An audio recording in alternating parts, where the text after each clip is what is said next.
Hello students, from today we are going to understand tenses. So हम tenses start करने जा रहे हैं. So basically let me tell you what exactly are tenses. So tenses are basically which explain the state and time of an verb. कोई भी जो verb होती है, verb का मतलब होता है कोई भी action word. Action word means जो भी आप काम कर रहे हो उसको verb कहते हैं. जैसे आप खेल रहे हो, if you are playing, so play is the verb. If you are writing, so write is the verb. So verb का मतलब होता है जो भी काम आप कर रहे हो, जो भी एक्शन वर्ड है. Verb means any action word. Action word को हम वर्ब कहते हैं. ठीक है, तो वर्ब के बारे में जो टेंस है वो दो चीज़ें एक्सप्लेन करता है.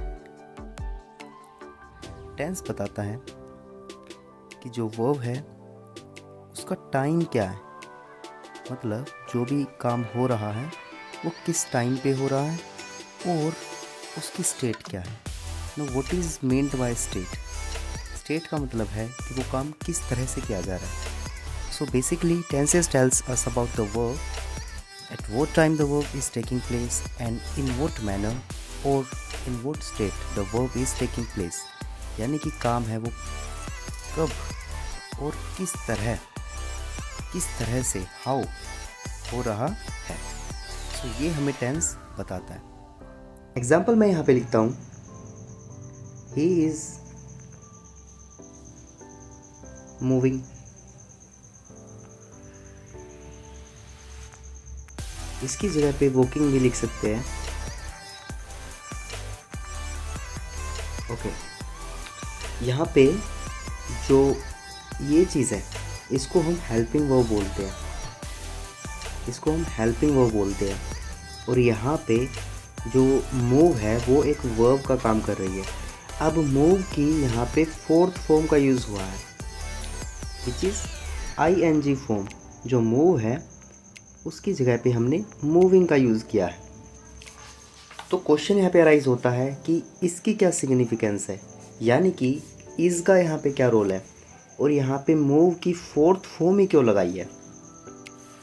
ठीक है, तो जो ये चीज़ है यही हम टेंसेस के अंदर पढ़ेंगे कि कैसे एक पर्टिकुलर हेल्पिंग वर्ब और वर्ब की एक पर्टिकुलर फॉर्म, चाहे वो फर्स्ट वाली हो, सेकंड हो, थर्ड हो या फोर्थ वाली हो, वो किस तरह से सेंटेंस का मीनिंग चेंज कर देती है. इसको यहाँ पे इसका मतलब होता है कि वह चल रहा है. अब अगर मैं यहाँ पे इसकी जगह पे वॉज का यूज़ कर दूँ, मैंने यहाँ पे हेल्पिंग वर्ब को चेंज कर दिया है, तो यहाँ पे जो टेंस था वो प्रेजेंट से मैंने टेंस को प्रेजेंट से पास्ट में चेंज कर दिया. अब ये बात पास्ट की है कि मैं चल रहा था. इसी तरह से अगर मैं यहाँ पे हेल्पिंग वर्ब को भी चेंज कर दूँ और इसके साथ साथ जो अपनी मेन वर्ब है उसको भी चेंज कर दूँ तो सेंस कुछ और बन जाएगी. अगर मैं इसको यहाँ पे लिख दूँ, ही मूव्स, यहाँ पे मैंने फर्स्ट फॉर्म का यूज़ किया है विथ एस और एस.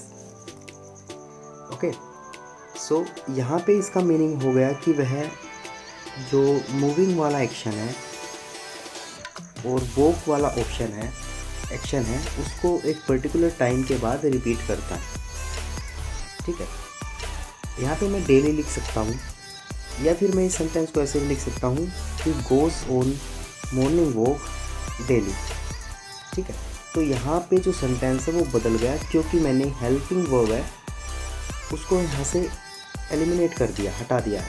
और जो मेन वर्ब है उसमें जो जहाँ पे मैं फोर्थ फॉर्म का यूज़ कर रहा था उसकी जगह पे एस और ई एस वाली फर्स्ट फॉर्म के साथ यूज़ की है. तो जो एक्शन है उसका टाइम भी हमने चेंज करके दिखाया कि कैसे प्रेजेंट से पास्ट हो गया, और कैसे हमने ये भी देखा कि जो स्टेट है, पहले जो काम कॉन्टिन्यूस हो रहा था,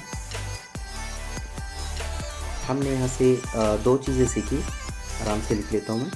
पहला कि जो टाइम है वो मैंने प्रेजेंट से पास्ट करके दिखाया है, ठीक है। दूसरा, जो एक्शन हमारा कॉन्टिन्यूस हो रहा था, लगातार हो रहा था, helping verb is and was के साथ, वो फर्स्ट फॉर्म के साथ हैबिचुअल एक्शन बन गया। मतलब ऐसा काम जो डेली बेसिस पे होता है। डन। तो ये चीज़ यहाँ पे टाइम को इंडिकेट कर रही है कि किस तरह से टेंस की वर्ब्स, हेल्पिंग वर्ब्स को बदल के हमने टेंस के टाइम को बदल दिया, यानी कि वर्ब के टाइम को बदल दिया, और किस तरह से उस वर्ब की स्टेट को बदल दिया कि जो एक्शन है वो जिस तरह से हो रहा था उसकी स्टेट को भी चेंज कर दिया है, ठीक है। तो इस तरह से हम कह सकते हैं जो एक्शन है वो टाइम और स्टेट ऑफ अ वर्ब इस चीज़ को शो करता है। जो टेंसेस के एलिमेंट्स हैं, क्योंकि उनको पढ़ना बहुत इंपॉर्टेंट होता है before understanding tenses. Then last में हम समराइज़ करेंगे जो जो चीज़ें हमने अब तक करी हैं। So the first thing was is subject. Subject का मतलब होता है doer of the action. Doer of the action, कोई भी जो काम है, या फिर मैं कहूँ कोई भी जो वर्ब है, उस वर्ब को परफॉर्म करने वाली जो चीज़ है, जो एजेंसी है, जो पर्सन है, उसको मैं सब्जेक्ट बोलता हूँ। For example, they are laughing. यहाँ पे जो वर्ब है वो है लाफिंग, काम हो रहा है लाफिंग वाला, और ये करने वाला कौन है, इसको करने वाला है दे। तो दे है यहाँ पे सब्जेक्ट का काम करता है। Okay, subject means doer. Other example, I am going. यहाँ पे जो वर्ब है वो है गोइंग, और जो जाने का काम है वो कौन कर रहा है, आई। तो आई हो गया सब्जेक्ट, ठीक है। चलो, let's move to the second element which is verb, and third one which is helping verb.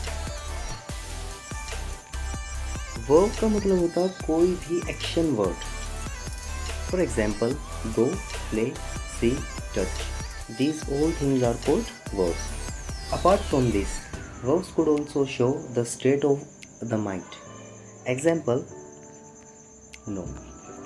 Verbs है वो मोस्टली आपको कोई एक्शन ही दिखाती है, कुछ जो चीज़ जिसको आप विजुलाइज कर सकते हो एक चीज़ को होते हुए, लेकिन कई बार जो वर्ब्स है वो स्टेट ऑफ माइंड दिखाती है। एग्जाम्पल के लिए, नो।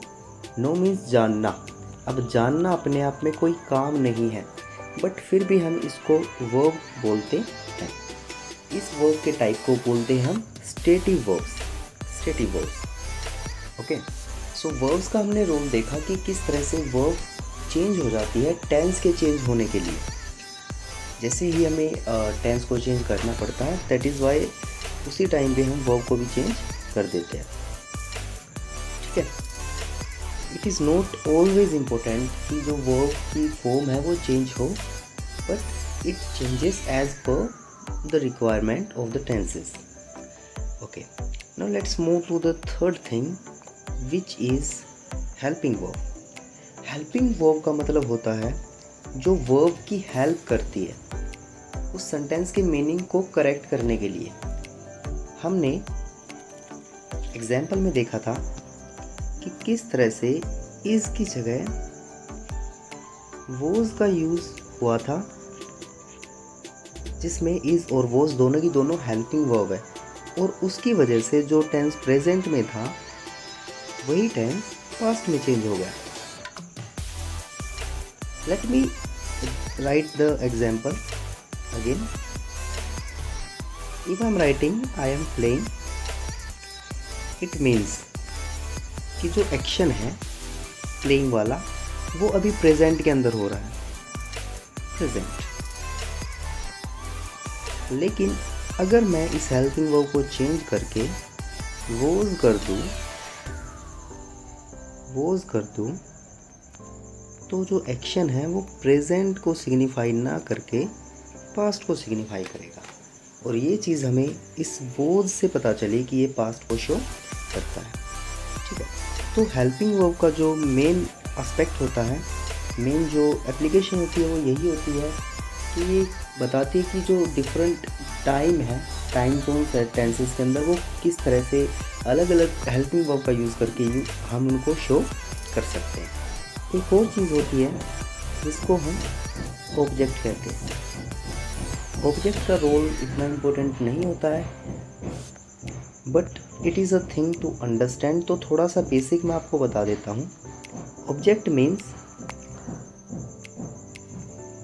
कोई भी वर्ब अगर वोट और होम का आंसर दे रही है तो जो आंसर होगा वो ऑब्जेक्ट हो जाएगा।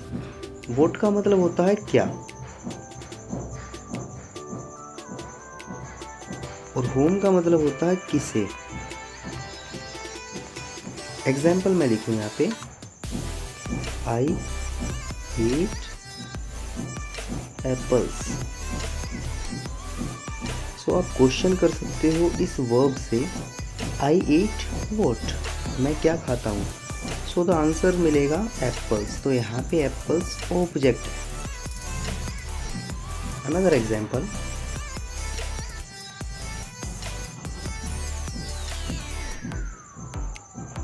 I know him. आप क्वेश्चन कर सकते हो वर्ब से, आई नो हुम, मैं किसे जानता हूँ। तो आंसर मिलेगा हिम। तो यहाँ पे जो आंसर है वो हो जाएगा हिम, और हिम क्या है, ऑब्जेक्ट है। सो ये तरीका होता है ऑब्जेक्ट को फाइंड आउट करने का। ठीक है, सो टेंसेस के अंदर ऑब्जेक्ट का यूज़ भी किया जाता है, एंड इनकी स्ट्रक्चर क्या होती है, किस तरह से यूज़ किया जाता है, कौन कौन से टाइप्स होते हैं टेंसेस के, वो चीज़ें हम नेक्स्ट वीडियो में पढ़ेंगे। In the next video we will discuss the types of tenses, and उनके साथ साथ कुछ बेसिक स्ट्रक्चर्स फॉर टेंसेस जो उनके टाइप्स है वो भी हम देखते चलेंगे। So thank you so much guys for being in this video, and if you watch this video carefully you will understand the introduction of tenses properly. I hope this was helpful for you. Thank you so much. We'll meet in the next video. Bye.